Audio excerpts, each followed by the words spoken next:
So he did it. He just revoked the Civil Rights Act of 1965, put in place by President Lyndon B. Johnson.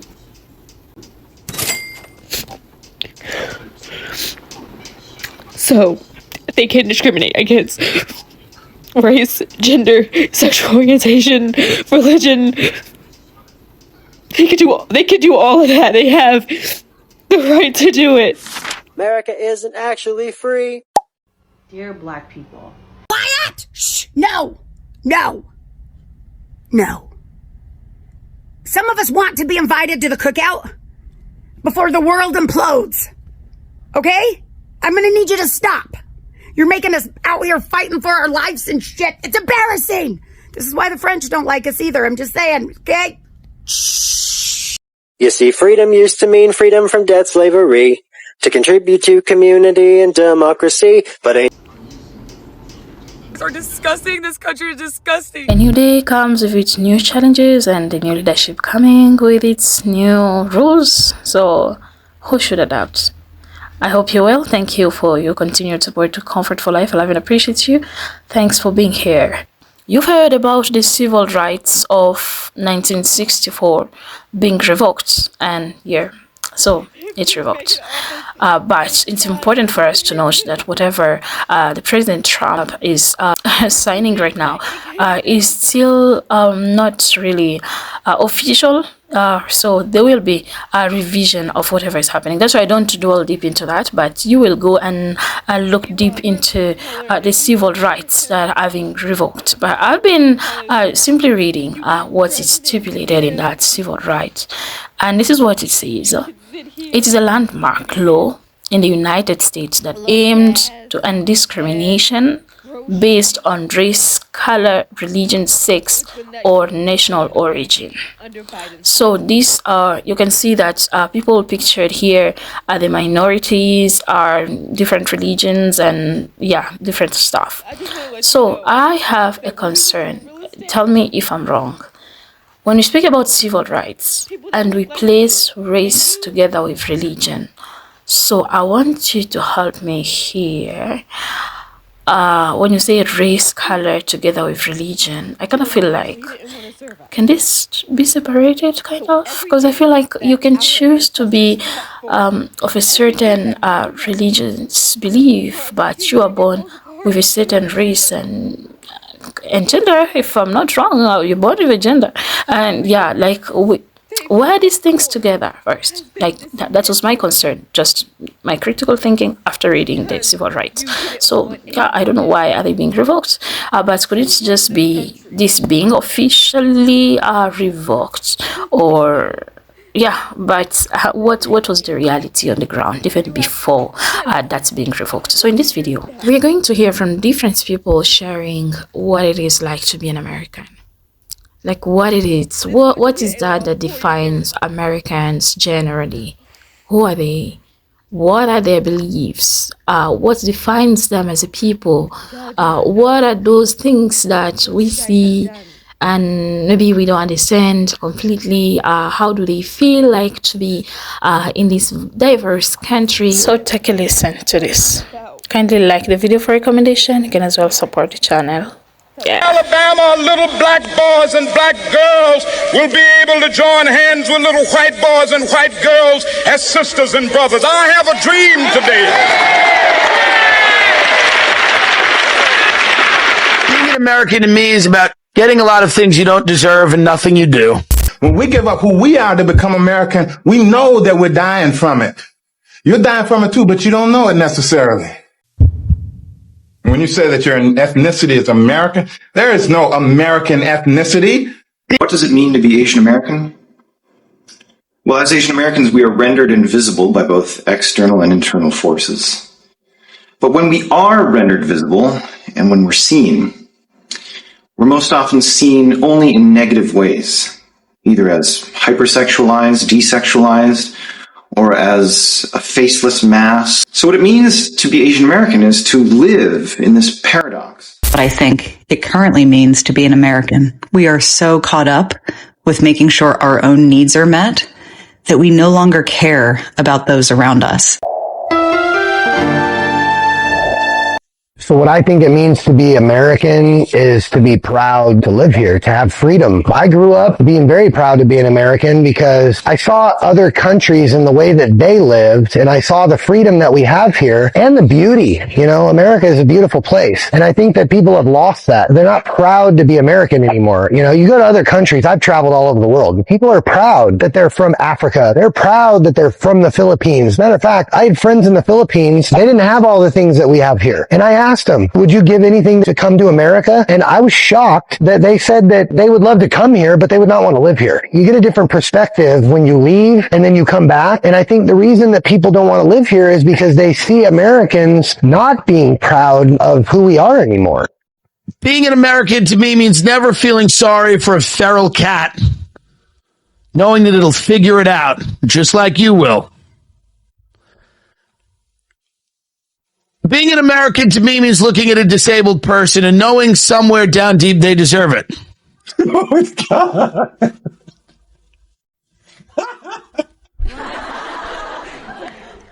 Being handed things, squandering opportunities, always attacking others, blaming, never being introspective and looking down deep in yourself as to why you are where you are or how you could have handled things better.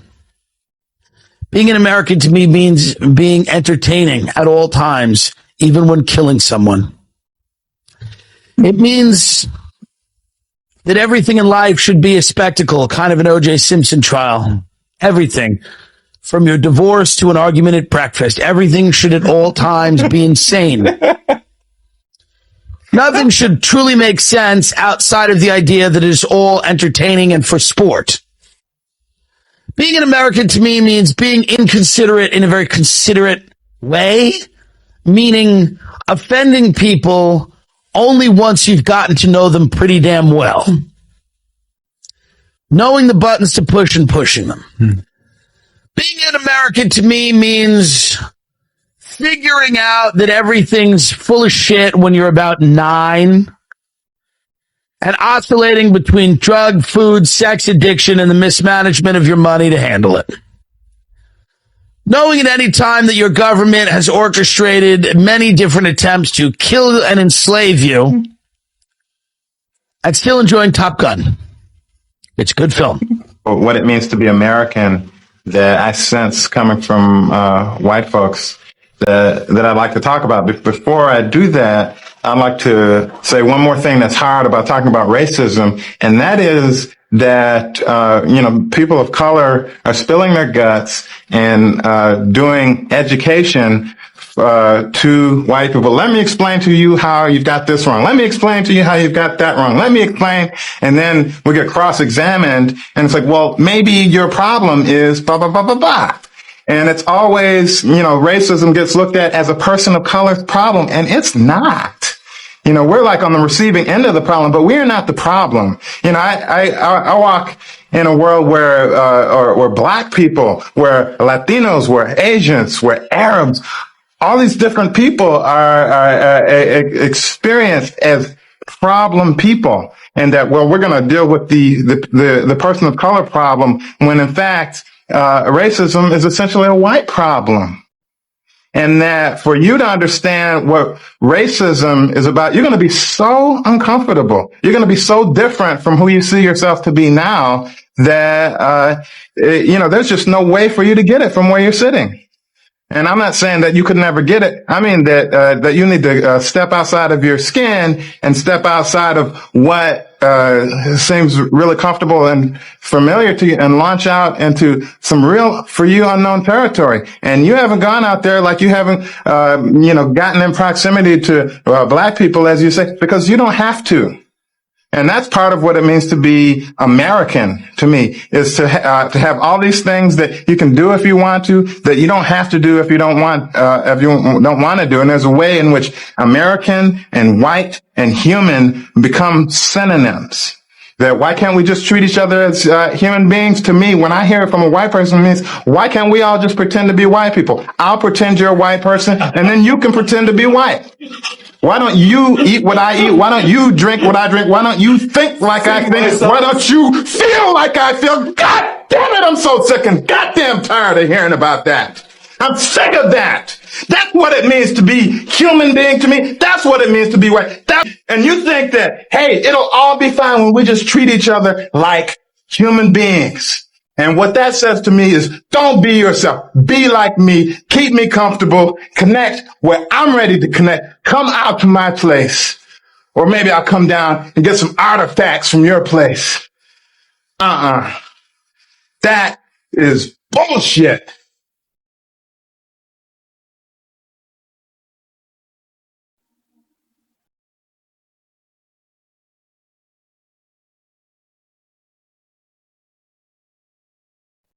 When you say that your ethnicity is American, there is no American ethnicity. You had to throw away your ethnicity to become American. That's what it means. That's what it means. You give up who you are to become American. And you can pretend that it's okay because you're white. When we give up who we are to become American, we know that we're dying from it. You're dying from it too, but you don't know it necessarily. Get ethnic, you know? What does it mean to be Asian American? Well, as Asian Americans, we are rendered invisible by both external and internal forces.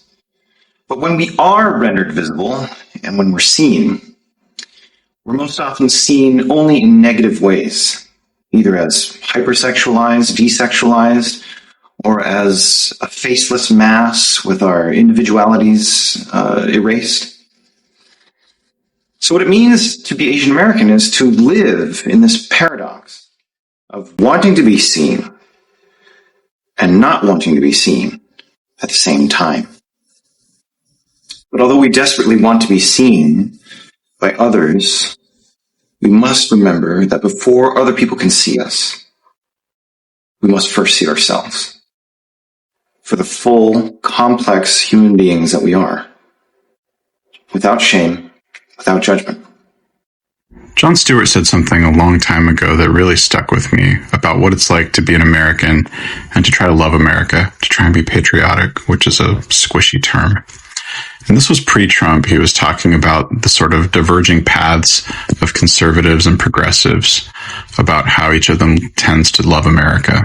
What he said, and I'm paraphrasing here, is that conservatives tend to love America like a 4-year-old loves their parents. They are perfect, infallible, whatever they say is the truth. Anybody who contradicts them or talks shit is the enemy. It's black and white, pure and simple. And then he said that most progressives tend to love America the way that a grown-up comes to love their parents. They've had that phase where they idealized their parents and thought they were perfect. They've been through the disillusionment of realizing that not everything was as it seems, and that they are very fallible, that they make mistakes, sometimes big ones. Sometimes they cause harm. And they've come out the other side of it and found a way to embrace the nuance of it, to love them for their good parts, and to hold them accountable, and to draw boundaries for the parts that aren't healthy. So I know that sounds condescending, and it's certainly not true across the board, but it certainly holds true.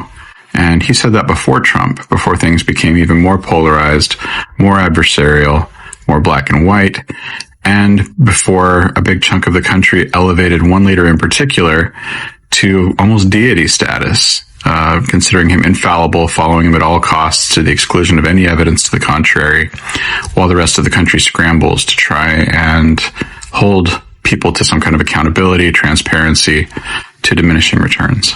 Part of this divide between people who want to love America with their head in the sand and their fingers in their ears versus people who want to love America with some nuance and with some healthy dose of disappointment and even anger is the conversation about whether we owe it to ourselves and to the rest of the world to stare our history in the face and to embrace not just the beautiful, heroic, amazing parts, but the ugly, violent, horrible parts, of which there are many.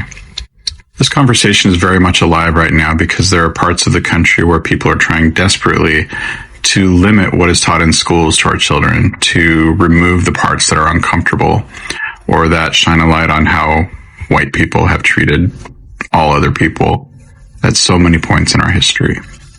In other news, I saw Martin Scorsese's new film Killers of the Flower Moon last night. You ever wonder what a 3.5-hour stomach cramp feels like? This one was tough. It was hard to watch. And it's not a perfect film, and it's certainly not immune to criticism. At the end of the day, it's a movie made by white people about just one chapter in the horrible history of how white people have treated the indigenous population in this country.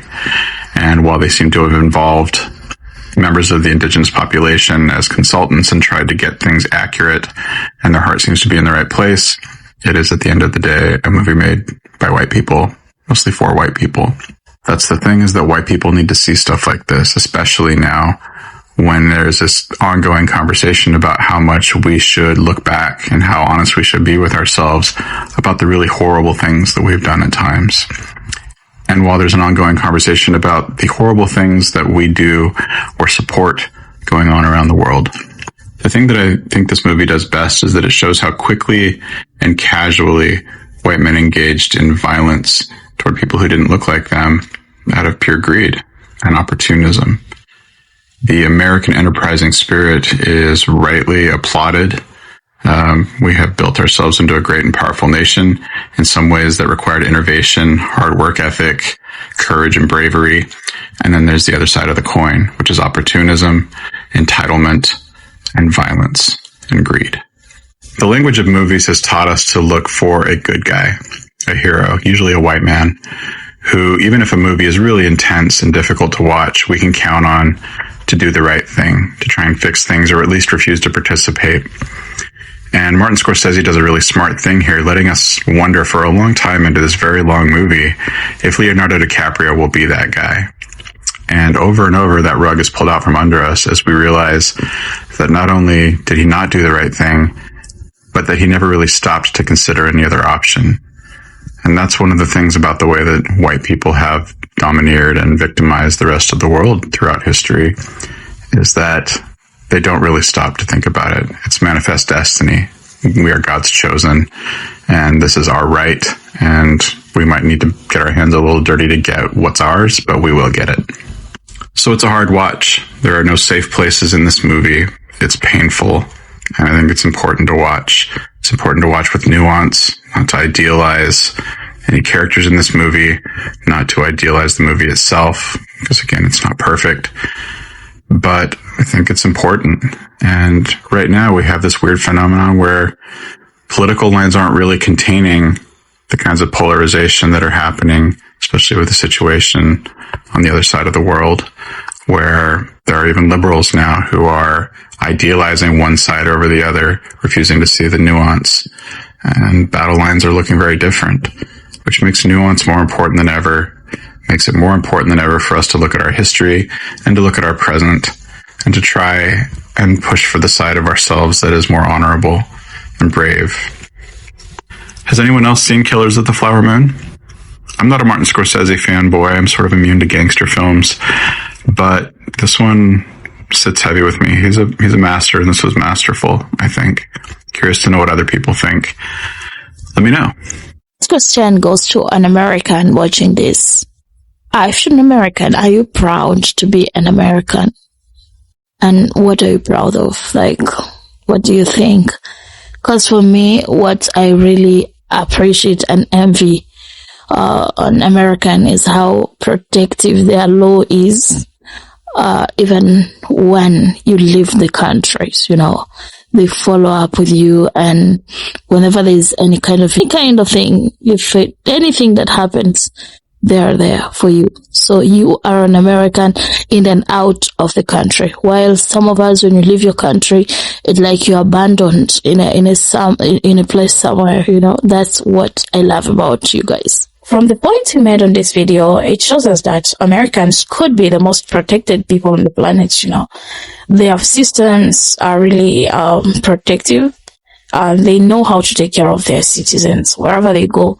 Now, when you guys are getting things you don't deserve, how do you react? Do you take them and use your supremacy, or what do you guys do?